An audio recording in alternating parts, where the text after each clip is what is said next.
Hello everyone. तो हम लोग कर रहे थे अपने एचसीएस प्रीलिम्स का क्वेश्चन पेपर सोल्व। हम ये देख रहे थे कि कैसे टाइप का हमारा पेपर आया था, हमने एग्ज़ाम लेवल में कैसे ट्राई करा था और अब हम उसको अलग से कैसे देख रहे, तब हमें कैसा लग रहा है ये। क्योंकि हम जब एग्ज़ाम हॉल में पेपर देखते हैं तो हमें अलग लगता है, उसकी हमको लगेगा कि ये आंसर होना चाहिए, लेकिन जब हम घर में बैठ के उसको दोबारा देखेंगे ना तब लगेगा अरे यार मैंने तो ये गलत कर दिया, मैं इसका ये आंसर करके आना था। प्लस अगर आप नहीं भी करके आए ना पेपर, तो ऐसे ही पैटर्न के क्वेश्चंस आपको और जो स्टेट पीसीएस के एग्ज़ाम होंगे इससे रिलेटेड एग्ज़ाम में, मतलब यही जो चीज़ें होती है घुमा फिरा के आती है। तो हम अगर इनको प्रॉपर देखेंगे ना कि इस टाइप के पेपर में एग्ज़ाम में हमारे क्वेश्चंस बनते हैं और ये पैटर्न होता है, ऐसे ये घुमा के देते हैं, हम कैसे एलिमिनेशन लगा सकते हैं, तो हमको बहुत हेल्प मिलेगी। तो आप एक एक क्वेश्चन को ना खुद पढ़ के ट्राई करने की कोशिश करो और क्या क्या मेन टॉपिक और कैसे स्टेटमेंट को घुमा रखा है वो ट्राई करने की हम कोशिश करेंगे। तो देखो सबसे पहले हमारा 61 क्वेश्चन देखते हैं, इससे पहले कि हम पहले के पार्ट में देख चुके हैं। क्या कह रहा है फर्स्ट स्टेटमेंट में, all metals evolve hydrogen gas upon reaction with hydrochloric acid. तो सिंपल सी ये तो चीज़ हम बहुत पहले से ही ये रूल देखते आए हैं, क्योंकि देखो इसमें ऑल दे रखा है। ऐसा हो ही नहीं सकता, इतने सारे मेटल्स है कि सारे के सारे मेटल जो क्या करेंगे, हाइड्रोजन गैस ही रिएक्ट करेंगे, हो ही नहीं सकता। तो आप ऐसे स्टेटमेंट जिसमें भी ओ लिखा है ना, तो आप उसको हटा दो, बहुत ज़्यादा चांस है कि वो हट जाएगा। तो इसका देखो रीज़न भी ये सेम ही दे रखा है कि जो ज़्यादा हाई रिएक्टिव है सिर्फ वो ही ऐसा करेंगे, जो इससे कम वाले वो नहीं करेंगे। अब इसकी सेकंड स्टेटमेंट भी सेम है, देखो हाइड्रोजन कार्बोनेट्स है of all metals except sodium react with acid to give a corresponding salt carbon dioxide and water. ये देखने में सही सही लग रही है कि ऑल नहीं बोल रहे, ये एक चीज़ बता रहे हैं कि सोडियम को छोड़ के, लेकिन इसमें भी आप ऑल मेटल सिर्फ सोडियम को छोड़ के, आप इतने दुनिया भर के मेटल, ऐसा हो ही नहीं सकता कि सिर्फ एक को छोड़ के बाकी सारा ऐसे ही काम करेंगे, तो ये भी फॉल्स हो जाएगा। ऐसे और भी चीज़ों के साथ रिएक्शन कर सकता है ये। तो देखो दोनों सिर्फ और सिर्फ दोनों रिएक्शन ऑल के बेस पे हमने है हटा दिया। तो इतना ईजी है, बेशक मेरे को पता नहीं हो क्या चीज़, मेरे को साइंस की नॉलेज नहीं हो कि क्या रिएक्ट कर रही है क्या नहीं कर रही है, हम कॉमन सेंस लगा के अपने क्वेश्चंस को सोल्व कर सकते हैं। अभी नेक्स्ट क्वेश्चन है, इसको पढ़ को और ट्राई करने की कोशिश करो। जैसे क्या है, डेंटल केयरिस कि ये हमारा है टूथ डिके से रिलेटेड।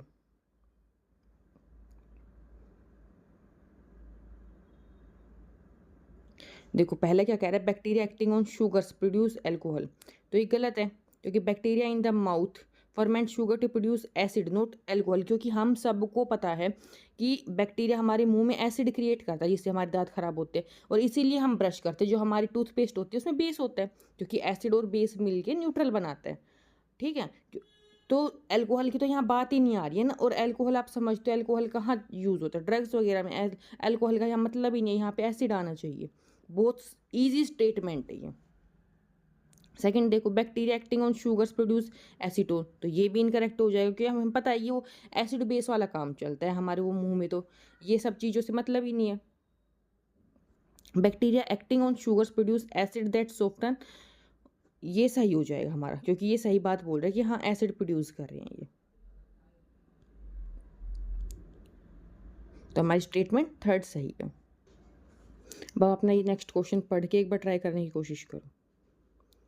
इसमें क्या है, हमने मैच करने को दे रखा था कि किगाली एग्रीमेंट जो है अमाइंडमेंट HFCs, ये करेक्ट है कि हाँ किगाली हमारा किससे रिलेटेड है, इससे ही हो जाएगा।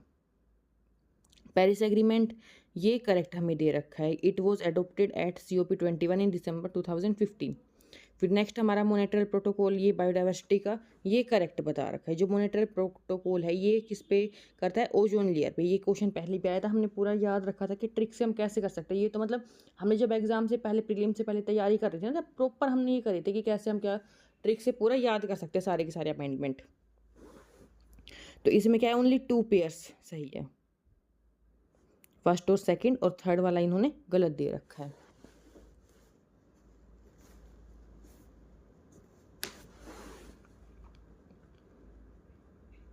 नेक्स्ट देखो, ये जो हमारी United nation economic and social council है उससे रिलेटेड हमें क्वेश्चंस दे रखे हैं। ये रीजनल रिप्रेजेंटेशन है, करेक्ट हो जाएगा ये। Seats are allocated based on geographical blocks. फिर है नेक्स्ट, इंडियाज इलेक्शन इनकरेक्ट है ये। 2026 से 28 इंडिया वॉज इलेक्टेड टू, ये कब हुआ था, हमारा टर्म है 2022 से 24 तक। देखो कहाँ साल दे रखे, 26 28, ये तो हो ही नहीं सकती पॉसिबल। तो सिंपल सी बात है, ये हम पहले के टाइम पे मतलब थोड़े साल पहले थे।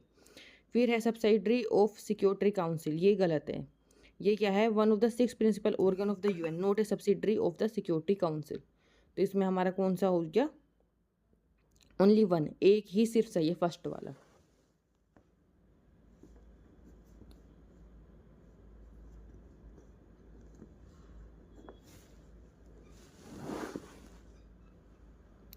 नेक्स्ट,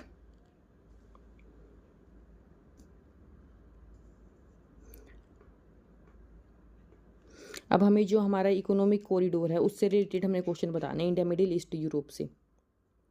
फर्स्ट में क्या कह रहा है, India middle east Europe economic corridor जो है वो एम करता है एनहेंस करने का कनेक्टिविटी बिटवीन इंडिया और यूरोप। तो ये बात हमारी सही है। सेकंड वाला क्या कह रहा है, IMEC include both rail and maritime component. तो ये भी सही है कि दोनों ही रास्ते से हम बीच बीच में होके जाते हैं। फिर थर्ड में क्या कह रहा है, China is not a founding partnership of IMEC। तो ये भी चीज़ सही है क्योंकि चाइना इसका पार्ट नहीं है। तो सारे के सारे तीनों इसमें सही हो जाएंगे।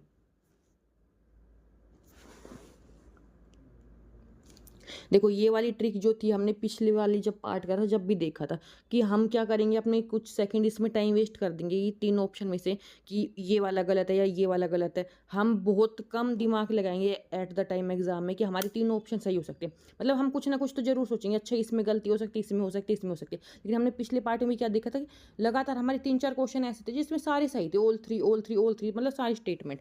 देखो इस वाले में भी हमारी तीनों की तीनों स्टेटमेंट जो सही है।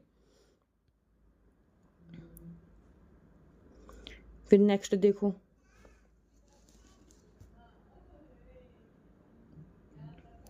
तो इंडिया ने कमिट करा है कि वो नेट जीरो बाय 2027 तक 70 तक कर लेगा। तो ये सही बात है। ये जो PM मोदी ने अनाउंस करा था COP26 इन ग्लासगो। फिर है NDCs अंडर पेरिस एग्रीमेंट, ये सही है कि। फिर नेक्स्ट आता है लीगली बाइंडिंग इनकरेक्ट। क्या कह रहा है, जो NDC के टारगेट होते हैं ना वो लीगली बाइंडिंग होते हैं। तो लीगली बाइंडिंग बहुत कम ऐसी चीज़ें होंगी जो लीगली बाइंडिंग, आप खुद सोचो इंटरनेशनल लेवल पे चीज़ें हैं और लीगली बाइंडिंग तुम कैसे इतनी सारी चीज़ों को जो नॉर्मल है वो नहीं हो पाती। तो अगर ज़्यादातर स्टेटमेंट जो ऐसी होती है लीगली बाइंडिंग है वो इनकरेक्ट ही होती है, और जो है वो 2-4 मिलेंगी, आप गूगल से उसको सर्च करके लिस्ट बना लो कि कौन कौन सी लीगली बाइंडिंग है बस। तो इसमें फर्स्ट और सेकंड दो सही है, तो इसका आंसर आ जाएगा ओनली 2।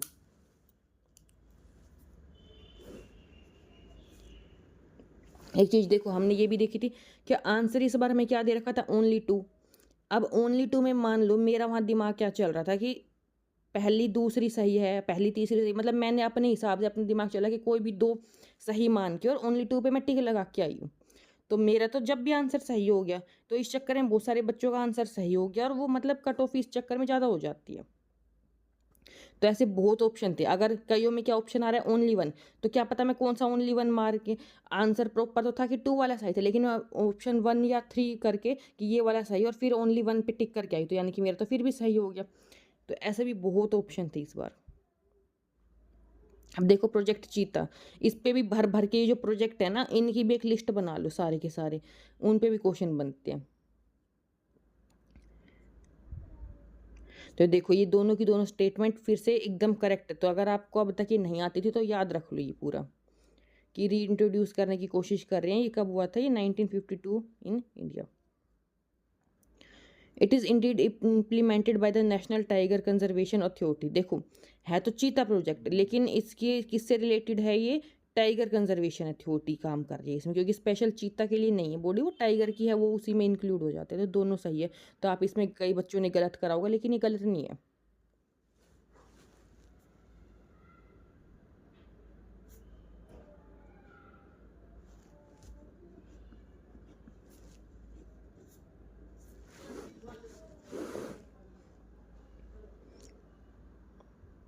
देखो फिर क्या कह रहे हैं इसमें statement, Pacific ring of fire से related. The ring of fire is a path along the Pacific ocean characterised by active volcano and frequent earthquake. फिर ये सही बात है। सेकंड क्या कह रहे, it is located under the rim of the Pacific ocean not the Indian ocean, क्योंकि यहाँ पे इंडियन ओशन दे रखा था जो कि आप बहुत बहुत आसानी से निकाल सकते हो कि इंडियन ओशन के अराउंड तो है ही नहीं, सिंपल सी बात है, सबको पता है पैसिफिक ओशन है ये। तो इसका क्या हो जाएगा कि 1 ट्रू है और सेकंड फॉल्स है, सी ऑप्शन इसका। देखो कितना इजी क्वेश्चन आपसे ये समझ लो पूछ रखा है कि उसको रिंग ऑफ फायर को इंडियन ओशन में बता रहे हैं और वो गलत हो गई। तो कई क्वेश्चन तो इतने मतलब इजी थे कि एकदम बच्चों वाले करके। और हम जब तैयारी करते हैं ना, हम यूँ सोचते हैं कि हमने तो पता नहीं क्या क्या टफ टफ चीज़ें कर ले। आप PYQ जब उठा के देखो ना तब पता चलेगा, अच्छा ये टॉपिक से बार बार रिपीट हो रहा है, हमने ये करने हैं, हमने टफ में या बहुत ऐसी कुछ अजीब सी चीज़ें नहीं करके पास होना होता है। फिर देखो हमारी हरियाणा गवर्नमेंट स्कीम से रिलेटेड इंटरेस्ट सबवेंशन, ये क्या कह रहे थे, the Haryana government provide interest subvention for the various agriculture and MSMEs loans, तो ये सही बात है। फिर E-बिलिंग 2018 correct, Haryana was a pioneer in implementing E-बिलिंग for government department and utilities around this time, तो ये भी एकदम दोनों की दोनों सही है। फिर थर्ड भी देखो 0% क्रॉप लोन, ये भी करेक्ट है। क्या कह रहा है, अंडर द प्रधानमंत्री फसल बीमा योजना the state specific incentives farmer in Haryana who repay on time often benefit from 0%, मतलब अगर किसी ने टाइम से पैसे लौटा दिए तो उस पर बिल्कुल ब्याज नहीं लगेगा। तो इसमें भी देखो हमने अभी थोड़ी देर पहले देखा था, इसमें भी तीनों की तीनों स्टेटमेंट जो वो सही है हमारी।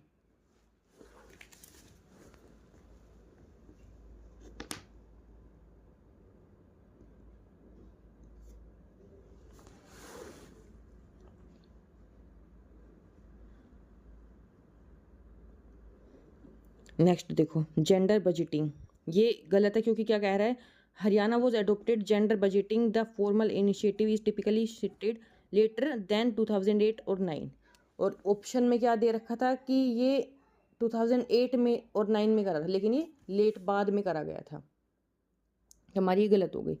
सेकंड में क्या कह रहा है, the old age Samman allowance scheme is run by Haryana with 100% support from central government.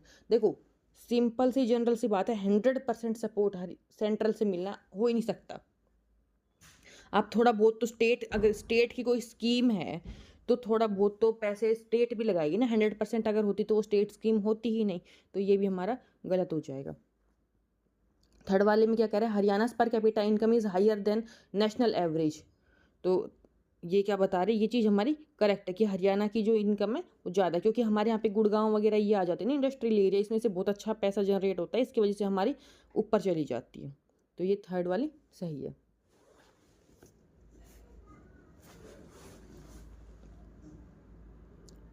फिर देखो 71 में क्या कह रहे हैं, स्टेटमेंट दे रखी है हमारी, फर्स्ट एकदम सही है, the excise and taxation department continues to administer VAT on non GST goods primarily petroleum product and liquor, तो ये सही है। फिर क्या कह रहा है, सेकंड भी दोनों की दोनों इसमें भी सही है। स्टेट एक्साइज जो लिक्वर टैक्स है ना, is one of the top 2 internal revenue source of the Haryana government, तो ये सबको पता है कि लिक्वर जो टैक्स होता है ना एक बहुत मोटा सोर्स है जहाँ से पैसे आ रहे हैं, तो दोनों सही है।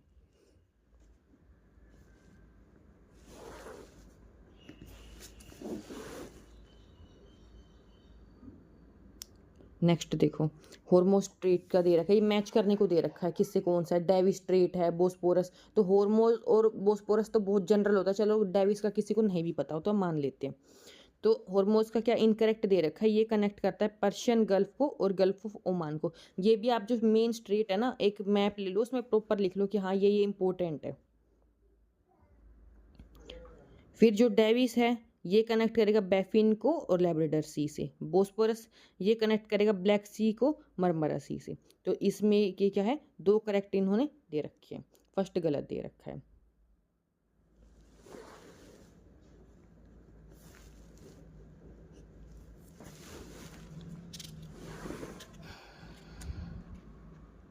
ये क्वेश्चन करो एक बार,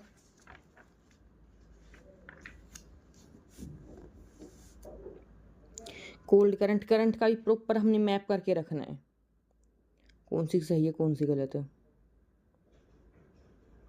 क्या कह रहा है, Kuroshio is warm ocean current the Pacific gulf stream, फिर है tropic to south pole, incorrect है ये भी, flow from the tropic toward north pole होता है इसका, वेस्टर्न नॉर्थ पैसिफिक ये करंट दे रखा है, it is a western boundary current in the Pacific ocean. पहले वाले में हमें क्या कह रखा है, जो कुरोशियन है वो कोल्ड है, वो इसलिए गलत हो गई। सेकंड में क्या कह रखा है, जो कुरोशियो है वो फ्लो करती है ट्रॉपिक से साउथ पोल में, तो इसीलिए वो गलत है। इनकी मतलब वो गर्म है वो भी गलत बता रखी है, उसकी डायरेक्शन भी गलत बता रखी है। फिर थर्ड बात जो इसकी बोल रही है ना कि Kuroshio is an ocean current in western part of the north Pacific ocean, ये सही है।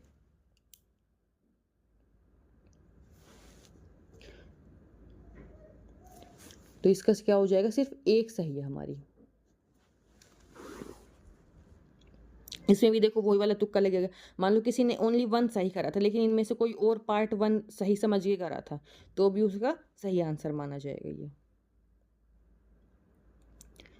नेक्स्ट देखो, ये हमारी ओरिजिन दे रखी है हिल्स का, रिवर का और स्टेट से रिलेट करने को दे रखा था। ब्रह्मगिरी हिल्स है, ये कावेरी दे रखा है, ये करेक्ट हमें दे रखा है मैच करके, और स्टेट भी इसका कर्नाटक है। फिर वरनाग जो चेनाब है उससे रिलेटेड है ये, तो गलत दे रखा है, हमें दे रखा है स्प्रिंग एट वरनाग चेनाब, ये तो सही है लेकिन जो इसकी स्टेट है ना वो गलत बता रखी है। स्टेट इसका जम्मू कश्मीर दे रखा है लेकिन होगा क्या इसका हिमाचल प्रदेश। फिर है नेक्स्ट अमरकंटक, ये गोदावरी गलत दे रखा है, ये हो जाएगा हमारा Maharashtra. Narmada and Son rivers originate at Amarkantak. ये हमारी कुछ फ्रीडम फाइटर्स हैं और उनकी जर्नल को मैच करने के लिए दे रखा था। इसमें से भी देखो, अगर आपको सारे भी नहीं आते ना, आप एक दो अगर आते तो आराम से एलिमिनेट कर सकते हो। और अब देखो आपने चार ऑप्शन याद हो गए, नेक्स्ट टाइम एग्जाम देने जाओगे वहाँ पे चारों के चारों सेम नहीं आए चलो, लेकिन दो या एक कोई सेम आ गया तो आपको वहाँ एलिमिनेट करने में हेल्प मिलेगी, क्योंकि आपको पक्का हो गया अच्छा इसका तो मेरे को पता है, बाकी आप अंदाजे से लगा सकते हो। तो सर छोटू राम ये किससे रिलेटेड है, जाट गैजेट से। ये स्टार्ट हुई थी 1916 में, ये प्रेजेंट करती था इंटरेस्ट ऑफ द पीजेंट्री। फिर सेकंड है पंडित नेकीराम शर्मा, ये किससे रिलेटेड है, जो वीकली न्यूज़पेपर है संदेश, पब्लिश्ड फ्रॉम भिवानी। थर्ड क्या है, लाला मुरलीधर, ये एसोसिएट है खेर अंदेश से, इसको grand old man of Punjab और हरियाणा भी हम बोलते थे। फिर है श्री राम शर्मा, ये एसोसिएट है हरियाणा तिलक।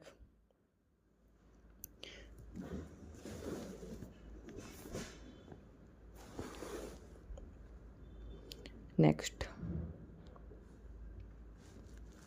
रिवोल्ट ऑफ 1857 इन हरियाणा, तो इसमें से बताने कौन सी स्टेटमेंट जो है हमारी सही है। तो क्या कह रहे हैं, जो हरियाणा में रिवोल्ट हुई थी ना 1857, उसमें क्या है सेंट्रल कोई लीडरशिप नहीं थी, मेन लीडरशिप, जिससे सारे के सारे फ्रेगमेंट हो गए थे, ट्राइबल और लोकलाइज जो पीजेंट थे ना, इससे एक यूनिफाइड मिलिट्री कैंपेन बन गया था ये। तो ये बात एकदम सही है, क्योंकि सेंट्रल इतना बड़े लेवल का कोई किंग नहीं था यहाँ पे हेड। सेकंड में क्या कह रहे हैं, जो एसोसिएशन हुआ था ना नवाब उबदर रहमान खान का झज्जर में before outbreak of the mutiny, ये क्या हो गया था, इससे कमांड खत्म हो गई थी। तो ये बात कोई देखो इतनी बड़ी स्टोरी है नहीं कि इनकी डेथ होने से हमारी पूरा का पूरा जो सेंट्रल पावर खत्म हो गई थी, तो ये गलत है।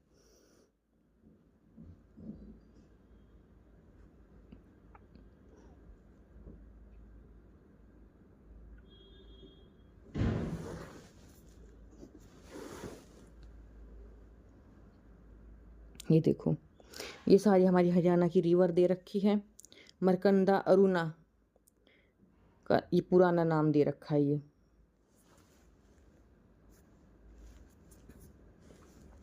तो ये हमारी सही है। सेकंड क्या कह रहे हैं, साहिबी रिवर, ये गलत है कि जो साहिबी रिवर है ना वो ओरिजिनेट होती है मेवात हिल से, बट फ्लो टुवर्ड दिल्ली की तरफ जाएगी, does not join the Yamuna near Okhla, तो ये ज्वाइन नहीं करती है, तो ये हमारी गलत हो गई।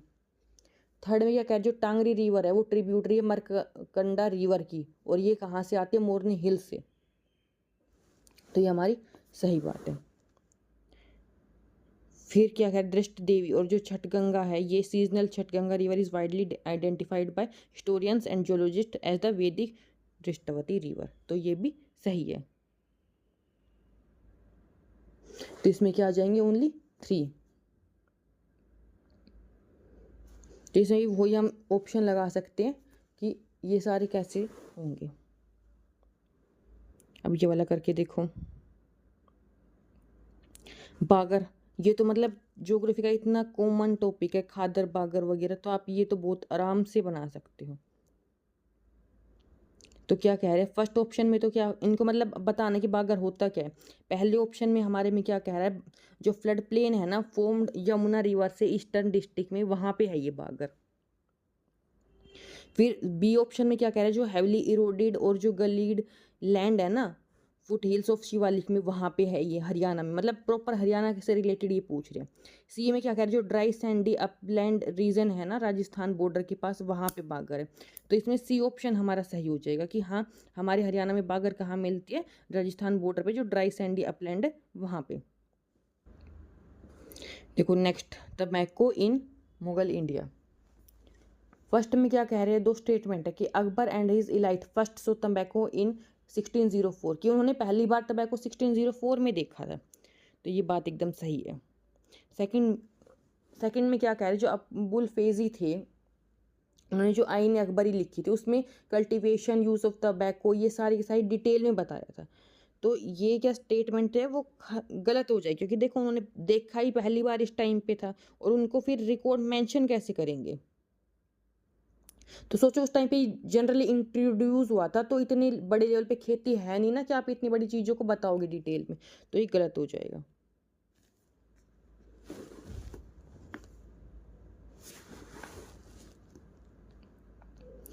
फिर ये नेक्स्ट क्वेश्चन है हमारा। फिर इसमें क्या कह रहे हैं पहले स्टेटमेंट पे कि ब्रिटिश के कॉलोनाइजेशन के टाइम में जो संथाल्स थे वो सेटल हो गए थे foot hills of Rajmahal and his large area was considered there land. तो उसको उनका पूरा एरिया मान लिया गया था कि ये उन्हीं का ही है राजमहल का। And made to cultivate it, और उन्होंने वहाँ अपनी खेती करनी शुरू कर दी थी दमीने कोहो। तो ये सही बात है। सेकंड में क्या कह रहे हैं, जो लैंडलॉर्ड्स थे मनी लैंडर और जो कॉलोनियल गवर्नमेंट थे वो कह रहे थे कि ये जो ज़मीन है उन हमारी, और उनके ऊपर हैवी टैक्स लगा दिए। तो ये भी एकदम बात सही है, दोनों की दोनों इसमें ट्रू स्टेटमेंट है। तो ये जो बाकी की और क्वेश्चंस बच गए हमारे, ये हम करेंगे अपनी नेक्स्ट वीडियो में। तो ऐसे ही आपको और कोई मेन ऐसा टॉपिक लग रहा है कि मेरे को नहीं इसमें डिटेल में वीडियोस चाहिए या कुछ भी ऐसा डाउट है, आप मेरे को कमेंट सेक्शन में बता सकते हैं। मैं उस पर आपकी हेल्प करने की पूरी पूरी कोशिश करूँगी। Okay bye.